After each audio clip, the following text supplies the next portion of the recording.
Bien dans son job, on parle de la qualité de vie au travail, mais c'est un nouvel acronyme qu'on va vous décrypter, la qualité de vie globale. C'est mieux que la QVT dont on a parlé, mais qui est déjà un concept un petit peu mort. Et on en parle avec Jean-Denis Budin. Bonjour Jean-Denis. Bonjour. Ravi de vous accueillir. Vous êtes le président fondateur du Crédir. On va bien sûr développer, parce que vous avez écrit un livre, édition Crédir, QVG, de manière à bien nous prendre par la main et nous expliquer ce que c'est. C'est évidemment la qualité de vie au travail, mais pas seulement, parce que souvent on est épuisé dans sa vie perso, la charge mentale, on y reviendra. Et c'est donc une vision globale de la qualité de vie de l'individu. Mais d'abord, un tout petit mot sur vous. La fondation et la création du Crédir, elle vient parce que vous êtes touché par un burn-out dans votre vie, et qu'à partir de ce drame, j'allais dire fondateur, vous conceptualisez l'entreprise Crédir. C'est bien comme ça que ça démarre. Oui, alors ça a pris un peu de temps. Donc j'avais 45 ans, j'étais chef d'entreprise à courir le monde, beaucoup en Asie et en Chine. Et j'ai donc été diagnostiqué avec un burn-out. Et ça s'est traduit par des suites qui ressemblent beaucoup à celles d'un AVC. Donc 6 mois comme un légume et 24 mois de perte de mémoire. Pendant ces 24 mois, j'ai néanmoins pu enseigner. Et c'est dans le milieu de l'enseignement, grandes écoles et autres, qu'on m'a conseillé d'aller faire une thèse sur mon aventure.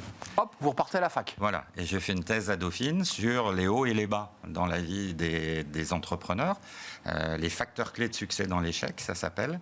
Et c'est pendant ce parcours de thèse que j'ai rencontré notamment des coachs d'athlètes de haut niveau qui m'ont expliqué un petit peu ce qu'ils faisaient pour remonter le moral et le physique d'athlètes qui avaient échoué ou qui s'étaient blessés.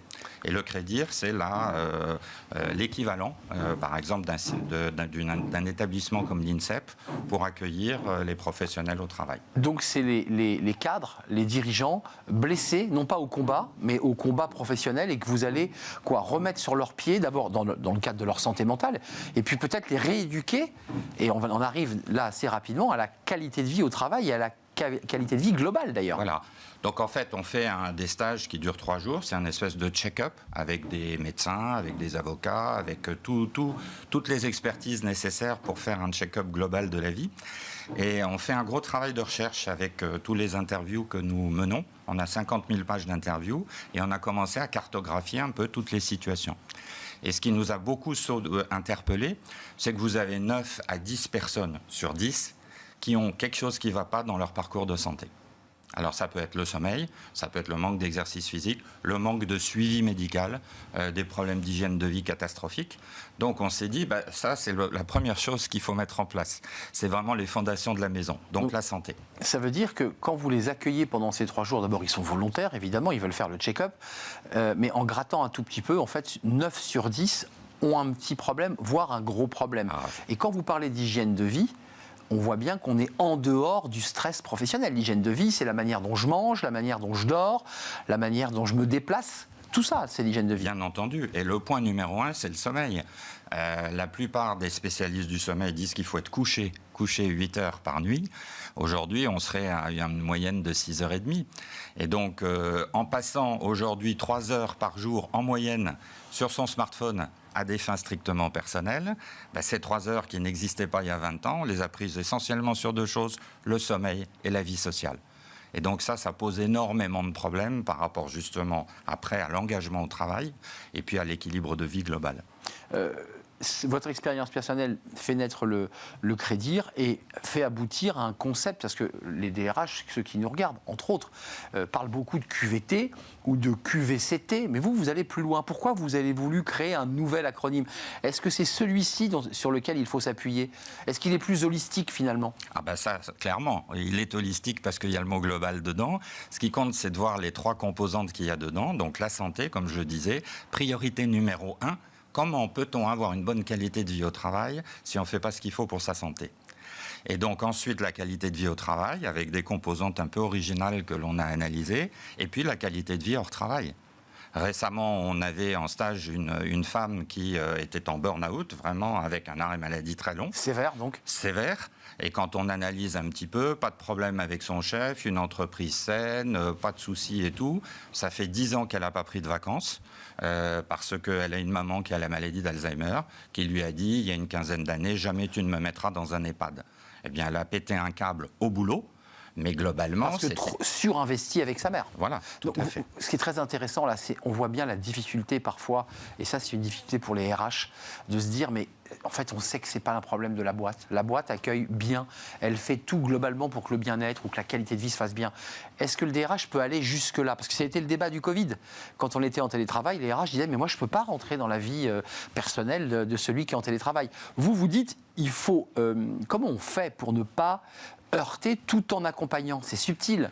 Bien là, nous, on a toute une stratégie d'information et puis on met en place des hotlines dans les entreprises en disant effectivement, c'est pas dans l'entreprise que tu peux en parler. Donc nous, on a toute une équipe qui est là pour recevoir les appels et soutenir les gens. Mais on fait très attention au vocabulaire.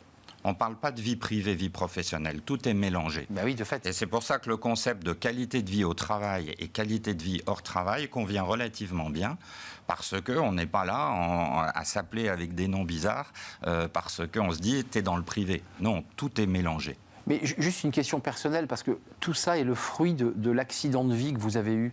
Qu'est-ce que vous avez changé dans votre vie pour être aussi heureux et aussi bien là aujourd'hui? Alors, principalement le sommeil.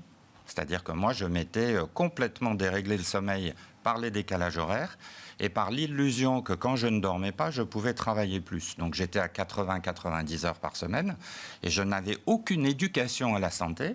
Je ne savais pas que j'étais en train de me mettre en danger, par exemple, d'un infarctus, d'un AVC ou surtout d'une vie beaucoup plus courte. Et encore aujourd'hui, quand on fait des animations, par exemple, dans des CODIR, on trouve dans des CODIR à peu près un membre sur deux qui s'endort au moins une fois dans la semaine sur le canapé du salon. Ça veut dire qu'ils sont crevés. S'endormir sur le canapé du salon, c'est une méconnaissance des cycles du sommeil. Et on a un gros problème d'éducation à la santé, en France et dans d'autres pays. Ça veut dire aujourd'hui que les RH sont sensibles à vos arguments, parce que vous faites des conférences, vous évangélisez. Est-ce que ce mot-là doit aussi rentrer dans la loi? Parce que la QVT, à certains égards, elle est devenue presque dans le langage commun, presque politique même d'ailleurs. Est-ce que c'est aujourd'hui ce sigle-là, QVG, qui doit s'imposer? Alors nous, on en est convaincus.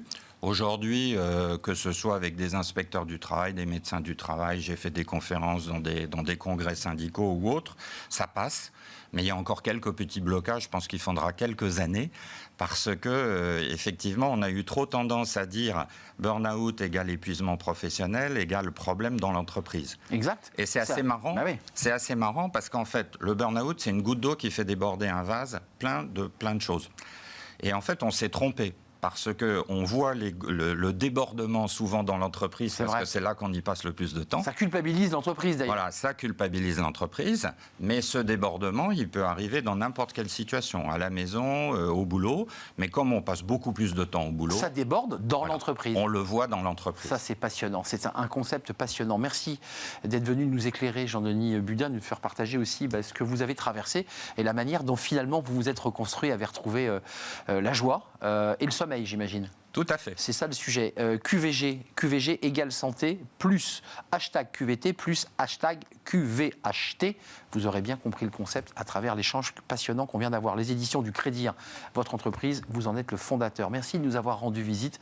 On va faire du droit.